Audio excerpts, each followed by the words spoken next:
Well, hello and good morning. Happy party people. Today we're talking parts. I don't normally talk about parts in this way, but I'm going to today. The reason I don't talk about parts or put that in my titles is I guess, you know, the term parts comes from Richard Schwartz's internal family systems. Um, which I am not a practitioner of. But the word parts has become kind of like the back in the day, it used to be inner child. I think it was John Bradshaw that came up with the inner child idea, and then that got co opted by everybody, and everybody was doing inner child work. Um, and so, in the same way, parts is used these days kind of in the same way. And for me, I came to parts myself pretty organically. I'd never heard of internal family systems. I'd never um, uh, participated in it, never heard of Richard Schwartz and all of that. But the way it came to me was I started to become very aware of who I really was, sort of at the soul level. And and the more I became aware of who I really was, I started to realize there were all these different aspects of me that weren't that were basically all these different little ego pieces and parts. And I had a very strange way of talking about it at the time. I called it these other like personalities. I think going all the way back to Gurdjieff talked about these different things. So it's not a new idea.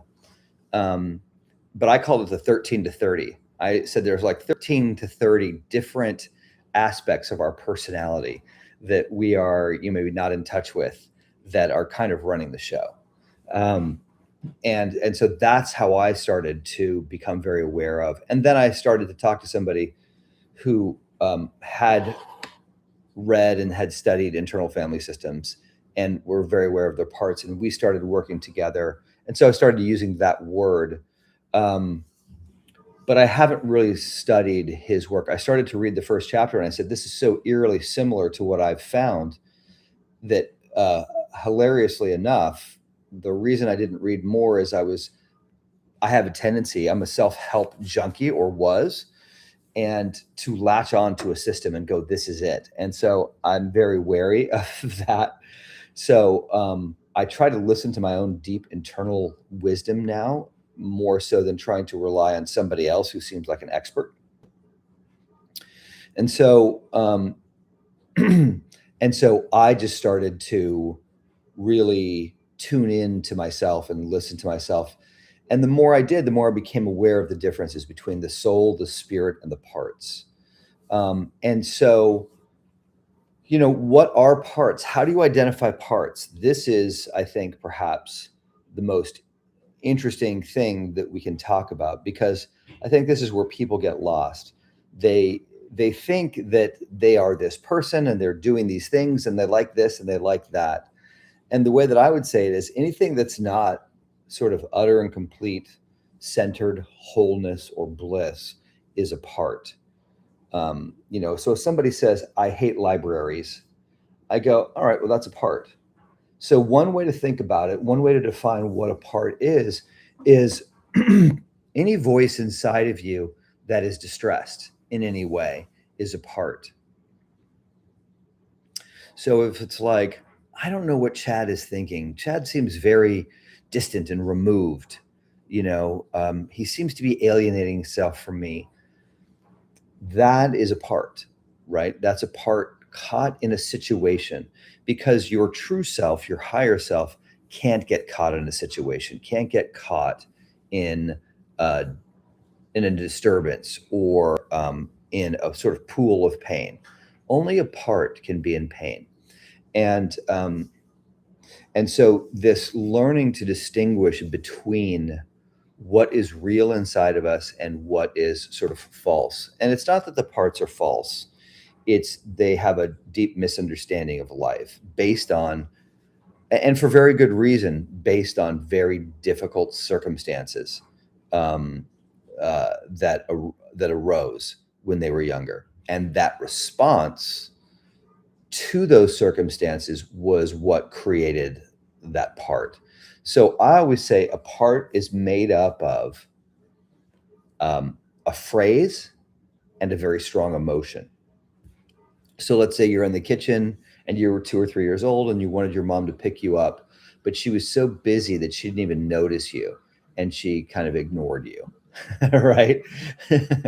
And so as a kid, you don't have the capabilities to say, well, mom's just busy. It The way the kid might say it is, my mom doesn't want me, right? And that idea causes so much pain. It's not the fact that she didn't pick you up in that moment. There's lots of times where she didn't pick you up, where it didn't bother you. But in this moment, your mind said, my mom doesn't want me. And that idea is believed by the child. And therefore, the pain is caused by the thought, not the experience, not the actual thing, because nothing really happened that was wrong. It was that child's interpretation. And the problem with an interpretation like that is, my mom doesn't want me, it very quickly morphs into nobody wants me. And we start to live out this life sentence of I'm unwanted. And this is how a part is created. And the problem with it is it just seems like a truth. And we just um, we just live inside of that truth forever. Um, I lived inside of. So my classic example is my dad. When he was 30, he went out and bought this really cool slot car set. He'd race around these vintage Corvettes with his best buddy, and I just thought this was like amazing. And so at 3 years old, I walked over to pick up one of the cars, and he said to me sternly, but not like me, just said, "Don't touch that." It's like, okay, that's not exactly trauma. But what my mind said is, oh, he cares about these cars more than me. He doesn't love me. I don't matter. And so I lived for the next 50 years, well, not 48 years, right, under believing I don't matter. And it would be fine if that was just limited to that experience, but it wasn't. The I don't matter carried over into everything. I didn't matter to women. I didn't matter in the job. I was living out this life sentence of I don't matter, right?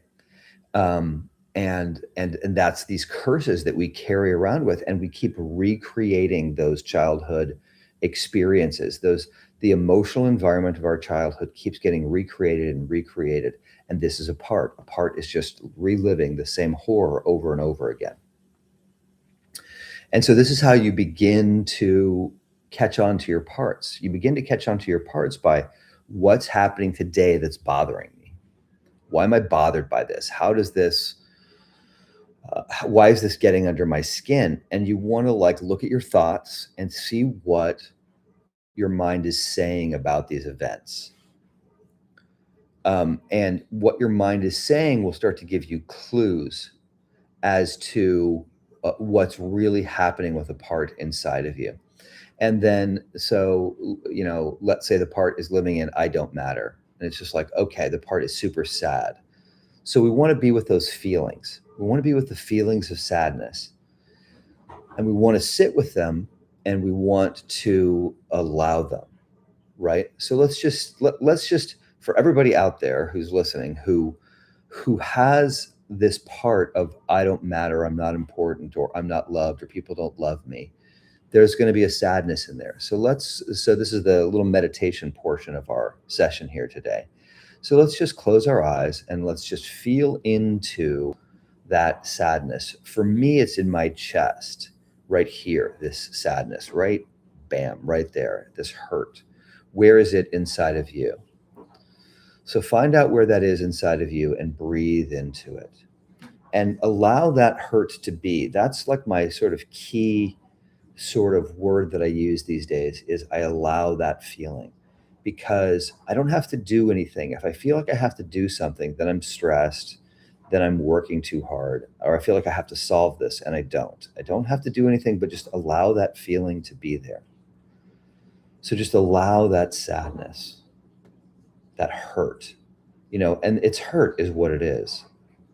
That part feels very hurt. It feels unseen and unloved.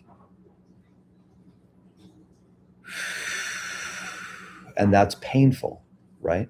So just allow that pain to be there. Just allow that hurt to be there. And then, so for the longest time, I would just observe my thoughts. That's what Eckhart Tolle taught me. But that wasn't very deep. It did free me up to a certain degree. But then I found learning how to be with the feelings freed me up more. And then what I found is learning how to bring compassion to those feelings. That really moved me through these feelings a lot more quickly than anything else. So if you're going to do anything other than just allow it, is try to bring compassion to it. And the reason I think this speeds it up is because compassion is our true nature. And that's what these parts were missing, is this understanding nervous system, this regulated nervous system. So now you become this regulated, and it doesn't always start out this way. In the beginning, maybe all you can do is just allow it and just feel the heat of this feeling, and that's okay. But the more you sit with it and the more you allow it, the more you start to get used to it, and you get used to that experience, and you can start to bring more and more compassion. Because ultimately, at the bottom of the pile, there's a little child there who's lost and hurt and alone and misunderstood. Okay. So, all right. So you're allowing it to be. And just that alone is amazing work. That is healing. Because when you're bringing your presence in this form of allowing, you're bringing God into this feeling. You're bringing the whole universe to cradle and hold this hurt aspect of yourself. So that alone is healing. And then if you want to accentuate the healing, you can begin to speak to it, that part, compassionately. The most important thing here is that you don't try to change the feeling. You're not trying to talk it out of it. You don't want to be, oh, sweetheart, no, no, no, no, don't be sad. Don't be sad. It's okay. No, that's just a different version of suppressing and pushing the feeling down. You want to support and allow the feeling. So we start with just making space for the feeling. So say something like this to this part inside of you, and I'll go slow so you can kind of say it to yourself.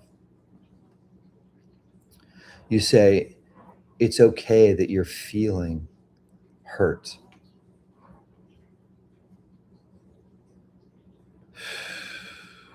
It's okay that you're feeling sad.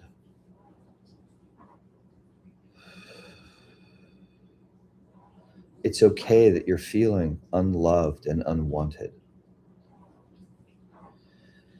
And every time we sort of give it this cue, it should start to allow that part to feel it more deeply. And that's what we want. If it starts to become overwhelming, you want to back off and don't go so hard. Don't, you just you want to be touching it, you want to be experiencing it, but not in a way where you get taken over by it. Right. So just there's a sort of throttle there, an accelerator, so to speak, and you just find that right level for you. Okay. So say to this part inside of you, it's okay to feel everything that you're feeling.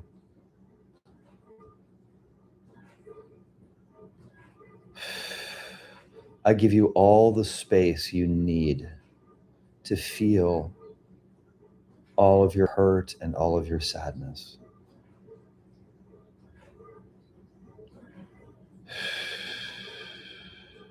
I give you 15 football stadiums worth of space to express everything you need to express.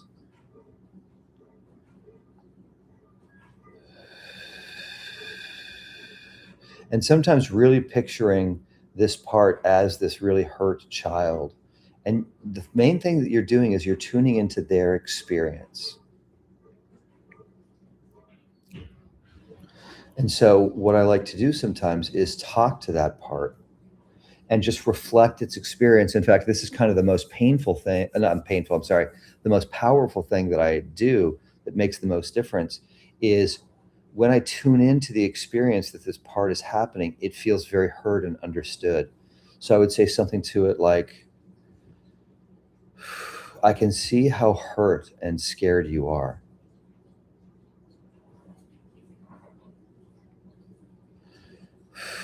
It's like you're just kind of scared, alone in the dark. And what's beautiful about doing this for yourself is you have this own built-in feedback system. Because it's you talking to you, that part inside of you will let you know if it's on the right track. If you're on the right track and you're saying the right thing, it'll say, yeah, that's right. That's what I'm feeling. Or if it's not right, it'll say, no, no, no, it's more this. And so you can listen. And because it's you, you can hear that feedback and you can adjust, right? So that's very powerful.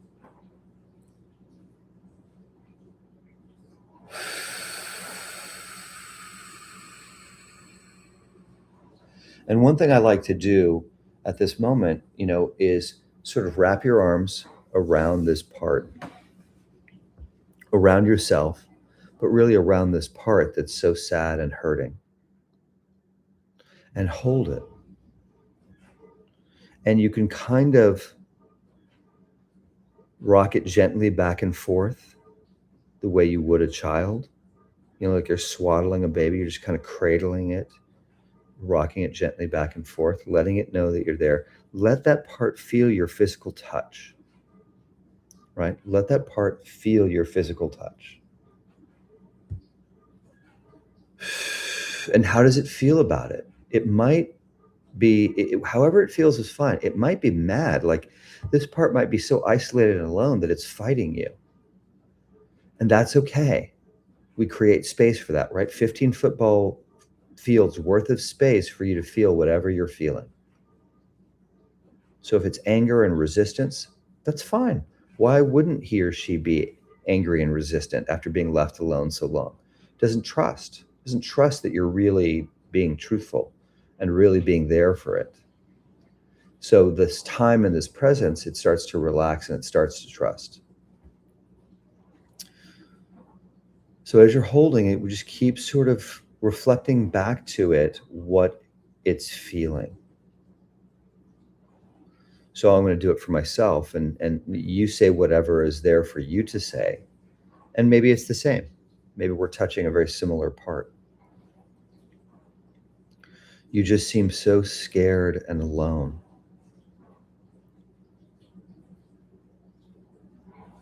You feel abandoned.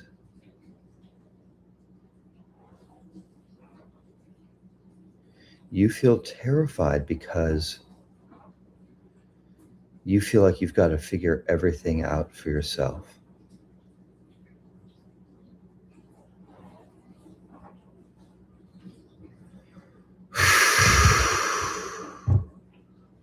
Sweetheart, I'm right here for you.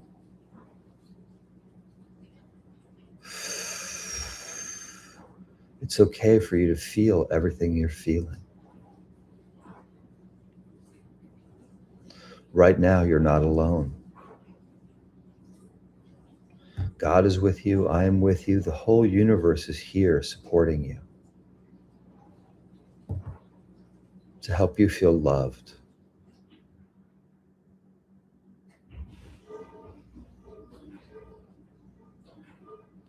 And I get that you're a bit angry and distrustful, and that is okay. I get that you're mad, and that is okay. You're mad at being treated this way, aren't you? And I like to ask questions, right? Like, is that right? Or, especially if I'm doing this with somebody else. But I'll ask a question like, you're really mad that you've been left all alone, aren't you? Yeah. Yeah.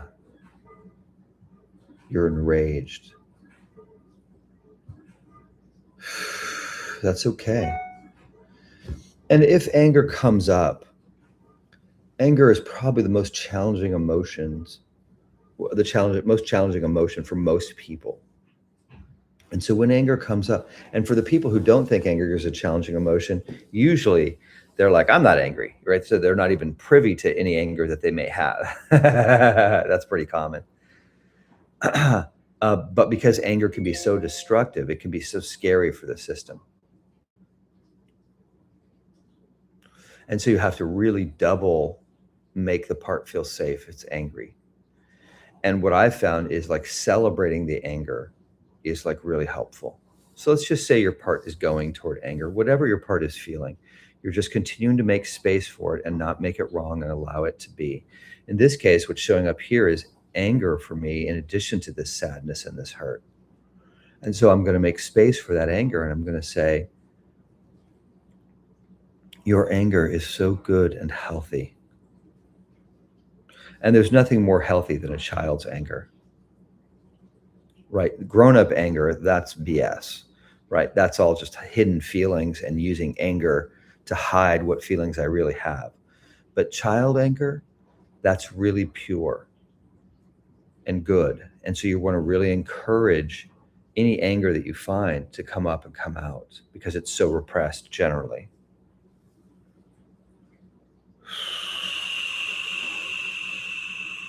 So if you're here and you're listening live, and you have any questions, feel free to put them in the chat, and or say hello as we go through this, and I'll keep an eye on the chat.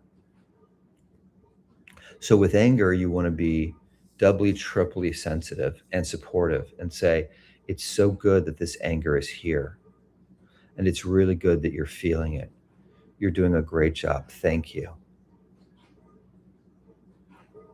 And if you can notice and let your part know with kindness, how much you appreciate how much it's held you together for so long.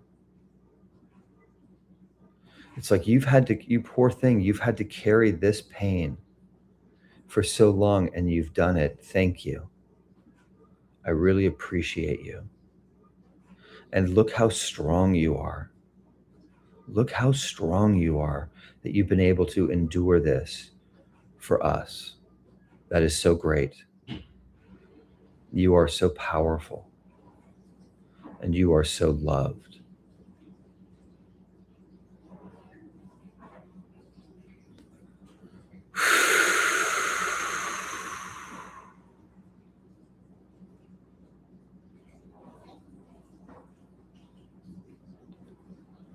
Okay, good. So now, just in being here with this, more than likely there's some space opened up, right? So you've touched something, you've been with a part which is healing in and of itself, and now you sort of need to come back to reality. And so one way you can do that is you can find any space that's opened up around this, right? Probably you won't be feeling this feeling as hard as when you first touched it. You won't be feeling quite as identified with it. So there's some space around you. So wherever there's space, imagine it like this golden cloth, and take that cloth and wrap it around you, and swaddle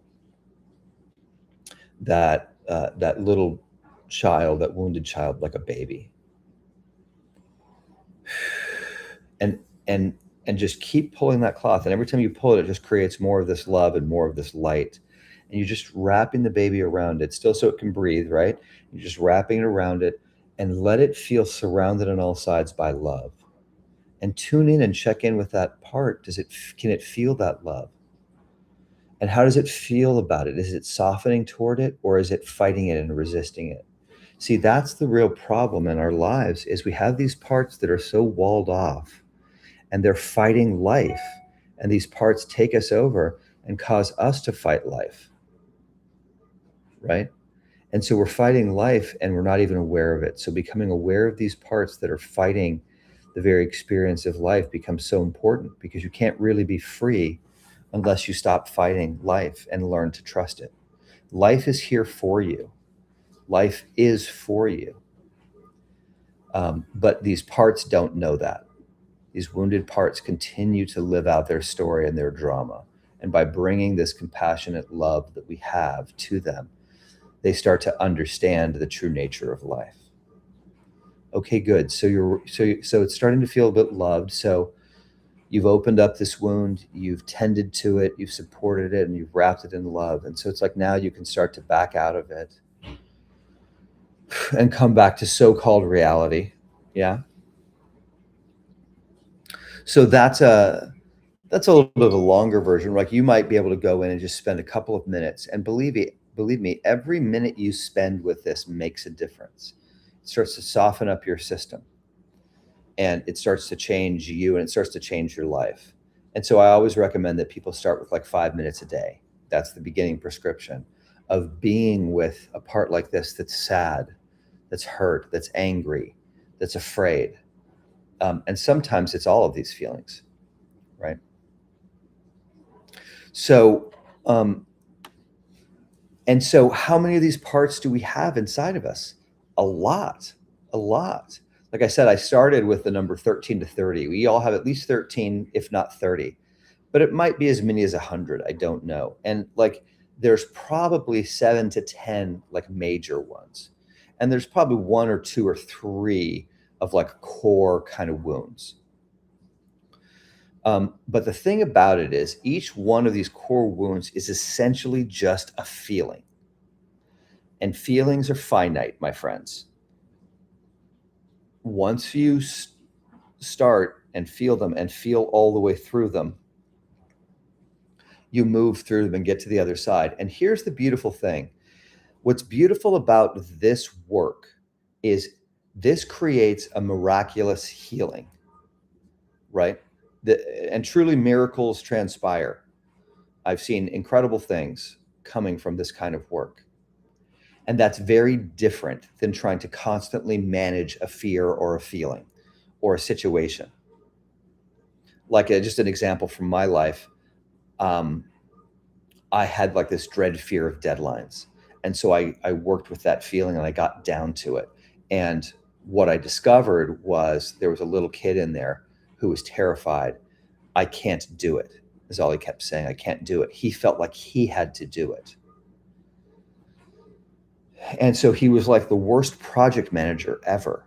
So whenever I would sit down to work on a project, he would just be running around with like a chicken with his head cut off going, this isn't going to work. That's not going to work. Do this, do that. And I was in constant fear.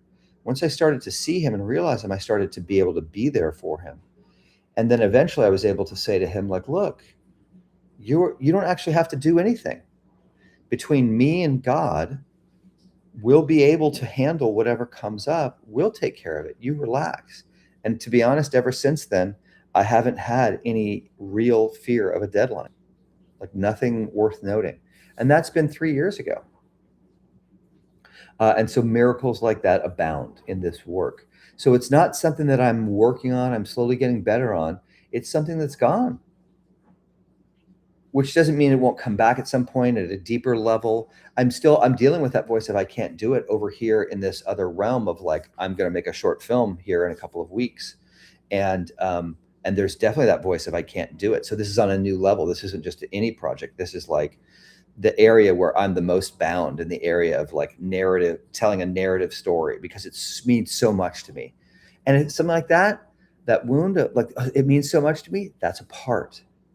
And so I'm really working with these parts, getting ready to shoot this film so that I don't repeat the same things again and again. I have a video that I shot the other day and somehow it didn't record, about going after your dreams, but not letting the parts get in the way and not forcing those dreams. Because I did a lot of forcing back in the day.